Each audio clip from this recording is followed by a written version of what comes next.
Hello friends, எப்படி இருக்கீங்க? So தொடர்ச்சியாக நம்ம கேஷ் மேனேஜ்மெண்ட் பார்த்து வரோம். உங்களுக்கு ப்ரீவியஸ் செஷன்ஸ்லாம் புரிஞ்சிருக்குன்னு நினைக்கிறேன். ஸோ உங்கள் ஃபீட்பேக் கொடுங்க. எஸ்பிசி அகாடமி சப்ஸ்கிரைப் பண்ணுங்கள். நீங்கள் சப்ஸ்கிரைப் பண்ணால் தான் எனக்கு மோட்டிவேட்டாக இருக்கும். நீங்கள் எல்லாம் பார்க்குறீங்க, ஆனால் மோட்டிவேட் பண்ணுற அளவுக்கு சப்ஸ்கிரைப் பண்ண மாட்டேறீங்க. மற்ற ஃப்ரெண்ட்ஸ்க்கு எடுத்து சொல்லுங்கள். உங்கள் எக்ஸ்பெக்டேஷன்ஸ் என்னன்னு சொல்லுங்கள். அதுக்கேற்ற மாதிரி நாங்கள் வீடியோ போடலாம். இதை இன்னும் நாங்கள் ப்ரிப்பேர் பண்ணி போடுறோம். It's not so easy job. அதனால் நீங்கள் உங்களுக்கு ஒரு பிளெஸ்ஸிங்காக இருக்குன்னு சொல்லிட்டு கண்டிப்பாக நான் நம்புகிறேன். இப்போ அதுக்கு அடுத்து முக்கியமான ஒரு டாபிக் கேஷ் மேனேஜ்மெண்ட்டில் கேஷ் நெருக்கடியை தவிர்ப்பது எப்படி அப்படின்னு சொல்லிட்டு. கேஷ் நெருக்கடி ஏற்கனவே தவிர்ப்பது எப்படி ஏற்கனவே சொன்னேன். கேஷ் ஷார்ட்டேஜினால் தான் பிஸ்னஸ் ஃபெயில் ஆகுது.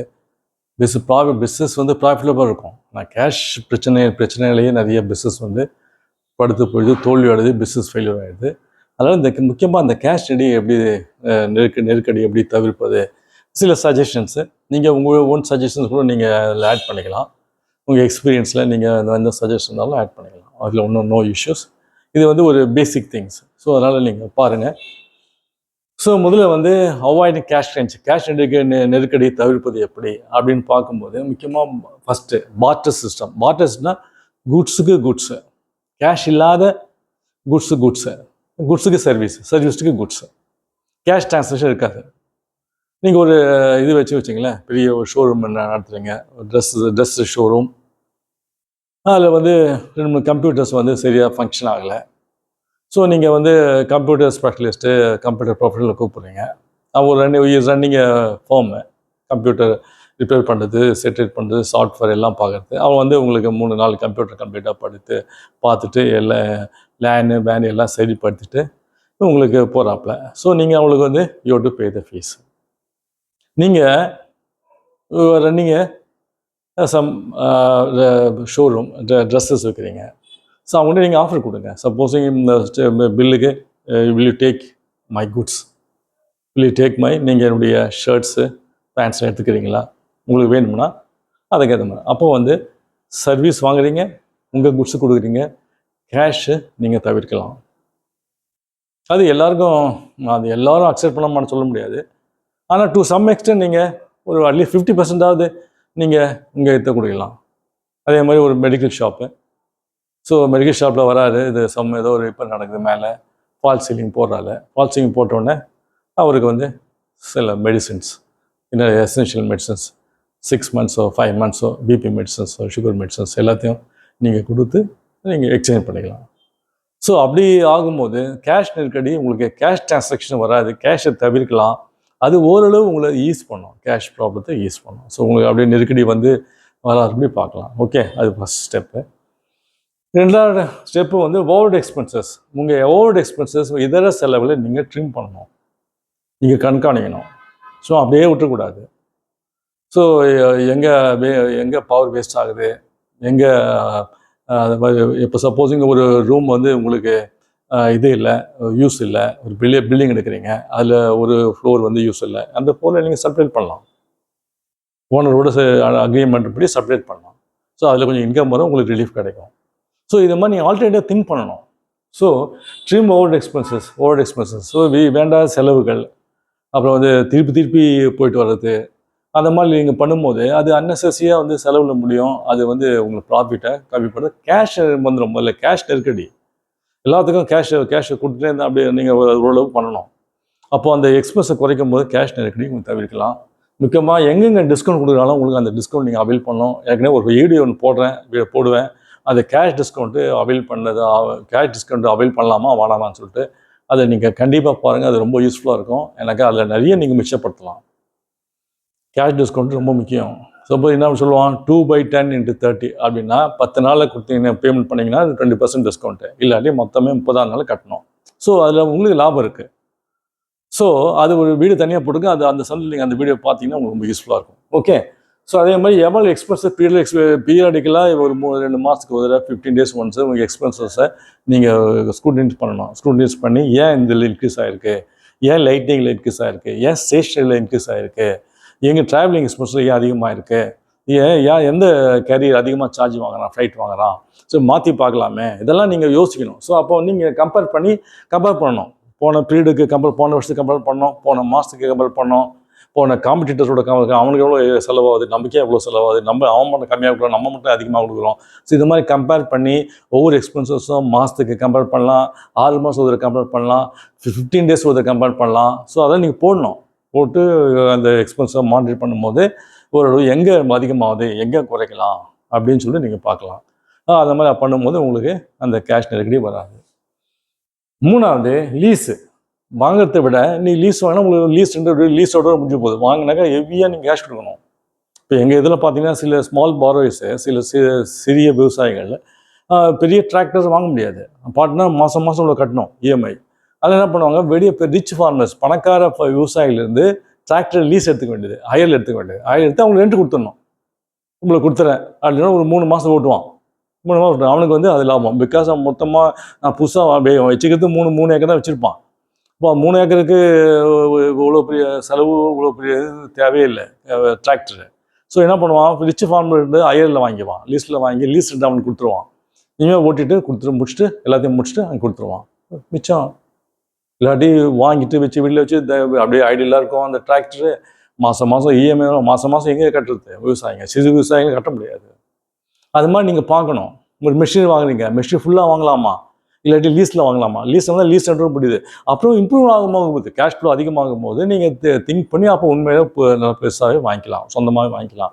அதான் பிஸ்னஸ் இம்ப்ரூவ் பண்ண வரைக்கும் நீங்கள் வந்து அப்படியே எல்லாத்தையும் போட்டு அட் டைம் பண்ணிட்டீங்கன்னா அப்போ கேஷ் கிடைக்காது. பிஸ்னஸே பேரலைஸ் ஆகிடும். அது முக்கியம். அதே மாதிரி நான் எசென்ஷியல், எது எசென்ஷியல் இல்லையோ அதை வந்து தவிர்த்துருங்க. எடுத்த உடனே சில பேருக்கு ஆசை ஃபர்ஸ்ட் ஸ்கூட்டரில் போவான், நான் பார்த்துருக்கேன். அதுக்கு என்ன ஒய்ஃப் என்ன சொன்னாலும் தெரியல, வீட்டில் என்ன சொன்னாலும் தெரியல, உடனே ஒன்று கார் வாங்கிடுவான். அப்புறம் எங்கே போடுறது? அப்புறம் இல்லாட்டி பெரிய ஒரு லக்ஸரி கார் ஒன்று வாங்கிடுவாங்க. அங்கே பக்கத்தில் ஐசிஐசிஐ பேங்க்ல லோனை வாங்கி போட்டேன் சார். என்ன என் முன்னுமே ஆக மாட்டேன் அப்படின்னா, நான் கார் வாங்கிட்டேன் சார். எங்கேயும் கார் வாங்கினாக்கா சார் பக்கத்து பேங்க்ல கொடுத்தாங்க சார், அவன் வட்டி கட்டின்னு இருப்பான். எங்கே அவ்வளோ பெரிய கார் அவசியமே இல்லை. ஸோ இதை மாதிரி இனிஷியலாக வரும்போது நான் எசென்ஷியல், தேவையில்லை அத்தியாவசியம் இல்லாத சில ப்ரெஸ்டீஜ், ஈகோ, ஸ்டேட்டஸ் அப்படின்னு சொல்லி உடனே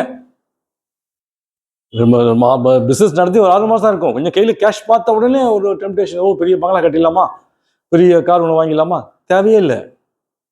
மெதுவாக கொஞ்சமாக slow and steady wins race மாதிரி மெதுவாக பண்ண முடியும். அந்த நான் எசென்ஷியல் சில பேர் இப்போ பொம்பாஸ்டியாக ஒரு கார் வாங்கிடுவான், அது பெட்ரோல் போட்டே மாளாது, அது இஎம்ஐ கட்டே மாளாது. அப்போ கஷ்டம் எங்கள் பிஸ்னஸ் தான் அது பாதிக்கும், பிஸ்னஸ் தான் பிரதிபலிக்கும். இங்கே பிஸ்னஸ் இல்லை, ஸ்டாக் இல்லை, கேஷ் இல்லை, அங்கே சப்ளை கொடுக்க முடியாது சார், எங்கிட்ட ஓடி கொடுங்க சார், ஒரு 2 லட்சம் எக்ஸ்ட்ரா கொடுங்க சார். அடிக்கடி வந்து பேங்க் மேலே தொந்தரவு பண்ணி இருப்பான், எனக்கு எல்லாத்தையும் கேஷ் தூக்கி போட்டான். கஷ்டம். தேவை அத்தியாவசியம் இருந்தால் வாங்க, இல்லைன்னா பிஸ்னஸுக்கு தேவையில்லை வாங்காதீங்க. நல்ல கேஷ் ஃப்ளோ நல்ல இம்ப்ரூவ் ஆன பிற்பாடு, பிஸ்னஸ் செட்டில் ஆன பிற்பாடு திங்க் பண்ணலாம். அப்புறம் திங்க் பண்ணலாம். எடுத்த உடனே 6 மாதம் ஸ்கூட்டரில் போனால் என்ன, உடனே காரு, ஒரு 3 மாதத்தில் காரு, அங்கே ஒய்ஃப் என்ன சொன்னாலும் தெரியல. இதெல்லாம் நீங்கள் தான் டிசைட் பண்ணணும். ஓகே, ஸோ அதுக்கு அடுத்தது ஓகே. நெக்ஸ்ட் இஎம்ஐ வந்து கேஷ் ஃப்ளோ. இஎம்ஐயும் நீங்கள் உங்களுக்கு பஸ்ஸில் வர கேஷும் ஒரு டேலி ஆகணும். முதல்ல பேங்க்கில் வந்து ஒரு ப்ரொஜெக்ஷன் கொடுத்துருப்பீங்க, எனக்கு இவ்வளோ வரும் எனக்கு கேஷ் அப்படின்னு சொல்லி. ஆனால் வந்து உண்மையிலே ரியல் லைஃப்பில் பார்த்தீங்கன்னா அவ்வளோ வராது. நீங்கள் நினைக்காம மோஸ்ட்லி ப்ரொஜெக்ஷன்ஸ் எப்போயுமே ப்ரொஜெக்ஷன் தான் இருக்கும் ஒழிய ப்ரொஜெக்ஷன் எப்போயுமே அச்சீவ் பண்ண முடியாது. நல்லா சொல்லி ஐடியா கொடுத்துறேன். நான் பார்த்துருக்கேன். ப்ரொஜெக்ஷன்ஸ் ஆல்வேஸ் ப்ரொஜெக்ஷன் வாங்க அப்படின்னா ப்ரொஜெக்ஷன் எஸ்டிமேட் எப்பவுமே எஸ்டிமேட் தான். எஸ்டிமேட்டுக்கு ஆக்சுவலாக சம்மந்தமே இருக்காது, அது எப்போயுமே கொஞ்சம் மாறி தான் வரும். அப்போது நீங்கள் இஎம்ஐ மாறும்போது நீங்கள் இஎம்ஐ கட்ட முடியலன்னா மேனேஜர்கிட்ட போயிட்டு சார் ரிக்வெஸ்ட் கொடுக்கணும், சார் எனக்கு இஎம்ஐ குறைச்சி கொடுங்க, எனக்கு அவ்வளோ கேஷ் வரல, நான் நினச்ச அளவுக்கு வரல சார், நினச்ச அளவுக்கு சேல் போகல, நினச்ச அளவுக்கு ப்ரைஸ் ஏற்ற முடியல, நான் ஒரு ப்ரைஸில் போட்டேன் அந்த ப்ரைஸ் ஏற்ற முடியல, எனக்கு பக்கத்தில் ஒருத்தன் வந்து ஒரு போட்டியாளர் வந்து பக்கத்தில் காம்படிட்டர் வந்து உட்காந்துட்டான் சார், நான் ஆக்சுவலாக நான் வந்து ப்ரைஸ் குறைக்கணும் அப்படின்னு சொல்லி நீங்கள் சொல்லும் போது அப்போ பேங்க் மேனேஜர் என்ன பண்ணால் அவனுக்கும் வந்து அந்த அக்கௌண்ட் வந்து பேட் ஆடக்கூடாதுன்னு சொல்லிட்டு அவனுக்கும் ஒரு ஆசை. எனக்கு வரலன்னா அது வராத கடலில் நம்ம கிளாஸிஃபை பண்ணுவோம், வராத கடலில் கிளாஸிஃபை பண்ணால் மேனேஜர் கேள்வி கேட்பானுங்க. ஸோ மேலே என்ன பண்ணுவோம், அதுக்கு ஒரு பொசிஷன் இருக்குது. ஸோ நேச்சுரல் ஓகே ரிவைஸ் பண்ணி கொடுத்துருவான். ஓகே எவ்வளோ வரும், 2000 4000 கட்டினேன் சார், 4000க்கு பதிலாக நீங்கள் 2500 3000 கட்டினா குறைச்சிடும், தப்பே இல்லை. 5 வருஷத்துக்கு பதிலாக 7 வருஷம் போகும், அவ்வளோதான். ஓகே, ஸோ அதுக்கேற்ற மாதிரி நீங்கள் மாற்றணும். தென் யூஸ்ட் எக்யூப்மெண்ட்ஸ் ஃப்ரெஷ்ஷாக வாங்க அவசியம். எப்போ எல்லா மெஷினரியும் ஃப்ரெஷ்ஷாக வாங்க அவசியம் இல்லை. இப்போ பேங்க்கில் என்ன நாங்கள் லோன் என்ன கொடுக்குறோம், ஒரு மெஷினரி வாங்கினாக்கா 3 இயர்ஸ் வெஹிக்கிள் கூட 3 இயர்ஸ் ஓடினா கூட பரவாயில்ல வாங்குகிறோம், லோன் கொடுக்குறோம். ஏன்னாக்கா அது நம்மளுக்கு இப்போ மிச்சம். ஏன் புதுசாக வாங்கணும்? சப்போஸ் பக்கத்தில் உங்கள் ஃப்ரெண்டு வேலை செய்கிறாரு, அவர் திடீர்னு ஏதோ ஒரு இதில் பிஸ்னஸை மாற்றுறாரு, ஸோ இருக்கிற பிஸ்னஸை விட்டு வேறு பிஸ்னஸ் போகிறாருன்னா அந்த மெஷின் 2 வருஷம் வாங்கி 2 வருஷம் ஆச்சு, அந்த 2 வருஷம் நீங்கள் வாங்கிக்கலாமே.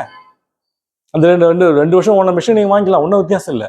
இப்போ பேங்க்ல என்ன சொல்கிறாங்க, மெக்கானிக்கல் இன்ஜினியரிங் ஒரு சர்டிஃபிகேட் பண்ணணும். என்ன சர்டிஃபிகேட் பண்ணணும்? இந்த மிஷின் வந்து உற்பத்தி திறன் உடையது, இவ்வளோ உற்பத்தி இதனால் கொடுக்கும், இவ்வளோ பொருளை உற்பத்தி பண்ணலாம், அப்படி உற்பத்தி திறன் இவ்வளோ வருது அப்படின்னு சொல்லும்போது அது சர்டிஃபிகேட் பேஸ் பண்ணி வாங்கலாம். அதே மாதிரி வெஹிக்கிள் அதெல்லாம் ஒரு பேங்க்கு வித்தியாசமாக இருக்குது. சில பேங்க்கு 3 வருஷம், சில பேங்க்கு 4 வருஷம், சில பேங்க் 5 வருஷம்னு கொடுக்குறாங்க. அது வந்து ஆளை பொறுத்து, பேக்ரவுண்டை பொறுத்து, குவார்ட்டரில் பொறுத்து, அந்த மிஷினை பொறுத்து இருக்குது. அதனால் வந்து எப்பவுமே நீங்கள் ஃப்ரெஷ்ஷாக தான் வாங்கணும் அப்படின்னு பண்ணாங்க. உங்களுக்கு கூட அதிகமாக நீங்கள் செலவு பண்ண வேண்டி வரும், அதிகமாக இஎம்ஐ கட்ட வேண்டி வரும், அப்புறம் கேஷில் உங்களுக்கு பாதிக்கும், இடிக்கும், அப்புறம் கேஷ் நெருக்கடி வந்துடும். அதனால் யூஸ்டு எக்யூப்மெண்ட்ஸ், உபயோகப்பட்ட மிஷினரி, உபயோகப்பட்ட பொருட்கள் நீங்கள் வாங்குறது தப்பே இல்லை. ஆனால் ப்ரொவைடட் பேங்க்கில் வந்து சாட்டிஸ் பண்ணணும், நீங்களே திருப்தி ஆகணும். அது ஓடக்கூடியது, உற்பத்தி திறன் உடையது, அந்த மிஷின் ஓடலாம், அது 2 வருஷம் தான் ஆச்சு, 3 வருஷம் தான் ஆச்சு, அதுக்கு மெக்கானிக்கல் இன்ஜினியரிங் சர்டிஃபிகேட் பார்த்துட்டு மெக்கானிக்கல் இன்ஜினியரிங் சர்டிஃபிகேட் கொடுப்பாரு, இது வந்து ஓடக்கூடிய மிஷினு, இதில் இவ்வளோ உற்பத்தி திறன் இருக்குது அப்படின்னு சொல்லும்போது நீங்கள் அதை வாங்கலாம். நீங்கள் எப்பவுமே எல்லாமே எப்போ பார்த்தாலும் ஃப்ரெஷ் மிஷின் தான் வாங்கணும், இப்போ புது மிஷின் வாங்கணும், அதில் புது மிஷின் வாங்கினா உங்களுக்கு ஏகப்பட்ட செலவு, கேஷ் அவுட்ஃப்ளோ. ஓகே, ஸோ அது ஒன்று முக்கியமானது. தென் ஐயர் பார்ட் டைம், முடிஞ்ச அளவுக்கு பார்ட் டைம் எம்ப்ளாயீஸ், ஒரு கோர் ஆக்டிவிட்டிக்கு ஃபோர்மேன், மற்ற கோர் ஆக்டிவிட்டிக்கு பர்மனெண்ட் எம்ப்ளாயி வச்சுங்க. கூட கீழே வேலை செய்கிறவங்களுக்கு பர்மனெண்ட் இருக்கணும் அவசியம் இல்லை, பார்ட் டைம். ஒருத்தரெல்லாம் உணர்த்தேன் அது மாதிரி வாங்கும்போது உங்களுக்கு வந்து இது வேஜஸ்லாம் அப்படியே ஸ்டடியாக ஃபிக்ஸடாக வராது, வேஜஸ்லாம் மாறி வரும். அதில் நீங்கள் பண்ணலாம். கோர், அதாவது முக்கியத்துவம் உடைய சில ஆக்டிவிட்டிக்கு நீங்கள் பர்மனெண்ட்டால் போட்டே ஆகணும். நாங்கள் அதுக்கு எல்லாமே பார்ட் டைம் பண்ண முடியாது. ஆனால் அது கீழே வேலை செய்கிறாங்க மற்ற இதர ஆட்களுக்கு நீங்கள் பார்ட் டைம் எம்ப்ளாய் பண்ணி அதுக்கேற்ற மாதிரி பண்ணலாம். சில பேர் பார்த்தீங்கன்னா ஃப்ரீலான்ஸ் ஸ்பெஷலிஸ்ட்டு, ஃப்ரீலான்ஸாக சில பேர் சேவை மனப்பான்மையோடு வந்து செய்யக்கூடிய ஆளுங்க இருக்காங்க, அவங்களும் நீங்கள் எம்ப்ளாய் பண்ணலாம். அவங்களுக்கு ஆல்ரெடி அதை அமௌண்ட் கொடுத்துடலாம். ஸோ அது மாதிரி பண்ணும்போது உங்களுக்கு கேஷ் நெருக்கடி வராது. அதுக்கேற்ற மாதிரி அவுட் சோர்ஸ்னால் ஒரு சில பர்டிகுலர் இதை வந்து மிஷினரி நம்ம செய்யறதை விட நம்ம வெளியில் வாங்கினா நமக்கு அது சீப்பு அப்படின்னா அந்த வெளியே அவுட் சோர்ஸ் பண்ணிடலாம். வெளியில் இப்போ ஒரு எம்ப்ளாய் ஒரு இது வந்து ஒரு தொழிற்சாலையில் ஒரு பர்டிகுலர் ஆக்டிவிட்டியை வந்து நீங்கள் அவுட் சோர்ஸ் பண்ணால் அது அங்கே உற்பத்தி பண்ணுறதை விட நீங்கள் வெளியில் அவங்க பண்ணி கொடுத்தா அது உங்களுக்கு சீப்பு அப்படின்னு நினைக்கும் போது நீங்கள் வெளியே அவுட் சோர்ஸ் பண்ணிக்கலாம். ஓகே, அது ஒரு அட்வான்டேஜ். ஸோ அதனால் உங்களுக்கு செலவு மிச்சம். ரெண்டாவது, இருக்கிற ஒர்க்கர்ஸை வந்து முக்கியத்துவமுடைய சில ஆக்டிவிட்டிக்கு நீங்கள் அவங்கள வேலை செய்ய சொல்லலாம். தேவையில்லாத வேலையில் வேஸ்ட் பண்ணுறதோட ஆட்களை முக்கியத்துவம் உடைய சில ஆக்டிவிட்டி இருக்கு இல்லையா, செயல்பாடுகள், அதுக்கு நீங்கள் அவங்கள டிப்ளாய் பண்ணி உற்பத்தி திறனை பெருக்கலாம், உற்பத்தி திறனை பெருக்கலாம். So out source. மூணாவது, அவுட் சோர்ஸ் பண்ணிங்கனாக்கா ஃபிக்ஸட் எக்ஸ்பென்சஸ் மாறி வேரியபிள் எக்ஸ்பென்ஸாக மாறிடும். ஃபிக்ஸட் எக்ஸ்பென்ஸ் தலைவலி வந்துகிட்டே இருக்கும். அந்த ஃபிக்ஸட் எக்ஸ்பென்ஸை நீங்கள் என்ன பண்ணுங்கள், வேரியபிள் மாறக்கூடிய எக்ஸ்பென்ஸாக மாறினா உங்களுக்கு ஓரளவு லாபத்தை நீங்கள் பெட்டராகலாம். ஸோ ஃபிக்ஸட் எக்ஸ்பென்சஸை வேரியபிள் எக்ஸ்பென்ஸை மாற்றக்கூடிய முக்கியமான ஒரு இடம் அவுட் சோர்சிங். இல்லாட்டி அது ஃபிக்ஸடாக உங்களுக்கு வந்துட்டுருக்கும். அது நான் இதுக்கு பிரேக் வரும்போது அதை பற்றி பேசுகிறேன். ஸோ அவுட் சோர்ஸ் முக்கியமானது. ஸோ இதை நீங்கள் மனசில் வச்சுக்கணும். எங்கெங்கே முடியுமோ அங்கே சீப்பாக இருந்தால் அவுட் சோர்ஸ் பண்ணிட்டு உங்கள் ஆட்களை உங்கள் வேலையாட்களை முக்கியத்துவமான உடைய உற்பத்தியை பெருக்கக்கூடிய சில டிபார்ட்மெண்ட்டுக்கு நீங்கள் அவங்கள போட்டு உற்பத்தியை பெருக்கலாம். ஓகேவா? தென் அதுக்கடுத்தது கண்ட்ரோல் எம்ப்ளாயீஸ் அட்வான்சஸ் லோன்ஸ். கம்ப்ளீட்டாக குறைச்சிடாதீங்க, அது ஒரு கண் வச்சுங்க. எனக்கு சும்மா இஷ்டத்துக்கு லோனை வாங்கி லோன் கட்டுறதுக்கு மறுபடியும் லோனை போடுறது அதில் கேஷ் கொஞ்சம் பாதிக்கும். ஸோ ஒரு நார்ம்ஸ் வச்சு நீங்கள் கொடுக்கணும். அதுக்கடுத்தது internal security system, control system. Internal security முக்கியமானது. ஃப்ராடு நடக்காதபடி நீங்கள் பார்த்துக்கணும். அப்போ சிஸ்டம் இன்ட்ரடியூஸ் பண்ணோம். சிஸ்டம் இன்ட்ரடியூஸ் பண்ணால் உங்களுக்கு வந்து ஃப்ராட்னால நிறைய கேஷ் வெளியே போயிடுது, ஃப்ராட்னால நிறைய பேருக்கு நஷ்டம் வந்துடுது. ஸோ அதனால் நீங்கள் அதையும் நீங்கள் தவிர்க்கலாம். ஸோ ஃபார் எக்ஸாம்பிள் வந்து ரிசீவபிள்ஸ் ஒரு கலெக்ஷன் அனுப்புறீங்க, உங்கள் ஸ்டாஃபை டெய்லி காலைல போயிட்டு ஒரு 2 hours போய் எல்லா என் கஸ்டமரை பார்த்து வசூல் பண்ணிட்டு வா அப்படின்னு டெய்லி லிஸ்ட்டு வேணும். இந்த டெய்லி லிஸ்ட்டை நீங்கள் சிஸ்டம் இன்ட்ரடியூஸ் பண்ணிங்கன்னா டெய்லி காலையில் லிஸ்ட் வரணுனாக்கா அப்போ நீங்கள் பார்க்கணும், ஏன் இவளுக்கு இவ்வளோ கரெக்டாக இருக்க மாட்டானே, ஏன் கட்டலை. அப்போ அவன் என்ன பண்ணுவான், பணம் வாங்கியிருப்பான், உங்கள் பேங்க்கில் கட்டிருக்க மாட்டான், அவன் பாயில் போட்டுருப்பான். ஸோ நீங்கள் அந்த ஃப்ராடை நீங்கள் தவிர்க்கலாம். ஸோ அதனால் சிஸ்டம் இன்ட்ரடியூஸ் பண்ணணும். சில பிரான்ச்சஸ் சில பிஸ்னஸ் பீப்புளை பார்த்தீங்கன்னா டெய்லி லிஸ்ட் கேட்குறான். எது அவங்களுடைய கஸ்டமருடைய லிஸ்ட்டு, நிலுவையில் இருக்கக்கூடிய கஸ்டமருடைய நிலுவை அமௌண்ட்டு கஸ்டமர் அப்படி டேட்டு டெய்லி லிஸ்ட்டு. திடீர்னு பார்த்தா ஒரு ஸோ ஒரு ஆள் எக்ஸ் வச்சிங்களேன், அவனுக்கு இவ்வளோ கூட நிலுவையில் இருக்குது. ஏன் அவ்வளோ நிலுவையில் இருக்குது? அவன் கட்டாதிருக்க மாட்டேன், நல்ல கஸ்டமர் ஆச்சு அப்படின்னா இவன் என்ன பண்ணிருப்பான், கட்டியிருப்பான். அவன் இவன் பணத்தை வந்து பேங்க்கில் கட்டியிருக்க மாட்டான், இவன் பாயில் போட்டு ரொட்டேட் பண்ணுவான். ஸோ அது தெரிய வரும். ஸோ அதனால் இந்த மாதிரி ஒவ்வொரு சிஸ்டத்துலையும் நீங்கள் வந்து மெட்டீரியல் மூவ்மெண்ட்டில் ரொம்ப இம்பார்ட்டண்ட்டு. இதில் மெட்டீரியல் மூவ்மெண்ட்டில் நிறைய செக் இருக்கும். மெட்டீரியல் மூவ்மெண்ட்டு இங்கேருந்து எங்கே மெட்டீரியல் ரிசீவ் ரிஜிஸ்டர், எம்ஆர்என், அது மாதிரிலாம் நிறைய இருக்குது. அதுவும் நீங்கள் இன்ட்யூஸ் பண்ணும்போது நீங்கள் அந்த மெட்டீரியல் யாரும் திருட முடியாது. எவ்வளோ போச்சு, எவ்வளோ செக்கு, எவ்வளோ ரிப்போர்ட்டு, உடனே எவ்வளோ ரிலீஸ் ஆச்சு, அது கூட எனக்கு கையெழுத்து ஸ்டோர் கீப்பர் ரிலீஸ் பண்ணி கொடுக்கணும். ஸோ ப்ரொடக்ஷன் டிபார்ட்மெண்ட் வாங்கி மெட்டீரியல் ரிசீவ் ரிஜிஸ்டர் இவ்வளோ பண்ணணும். ஸோ ரிப்போர்ட் உடனே. ஸோ இது டேலி ஆகுதா? ஸோ இதெல்லாம் நிறைய எனக்கு மெட்டீரியல் சில பேர் திருடுவாங்க. ஸோ இது வெரி இம்பார்ட்டன்ட். ஸோ அதை மாதிரி நீங்கள் பண்ணும்போது அது உங்களுக்கு தவிர்க்கலாம். அதுக்கு அடுத்தது change shipping term FOB buyer to FOB செல்லர்னா, உங்கள் செல்லர்கிட்ட வாங்குறீங்களே, அவன் செல்லர்கிட்ட வாங்கும்போது என்ன பண்ணால் எஃப்ஓபி பையனா ஃப்ரீ ஆன் போர்டு. அவன் என்ன பண்ண எஃப்ஓபி பையர்னா உடனே வெளியே வச்சுருவான் குட்ஸை. செல்லரு நீங்கள் போய் அங்கேருந்து லாரி ஏற்றின்னு போயிட்டு அங்கேருந்து அவனை லாரியில் ஏற்றி அந்த செலவை அவங்களுக்கு கொண்டாந்து வெளியில் உங்கள் குடோனில் சேர்க்கணும். அதுக்கு பதிலாக எஃப்ஓபி செல்லர் நீங்கள் அவனை நெகோஷியேட் பண்ணணும்.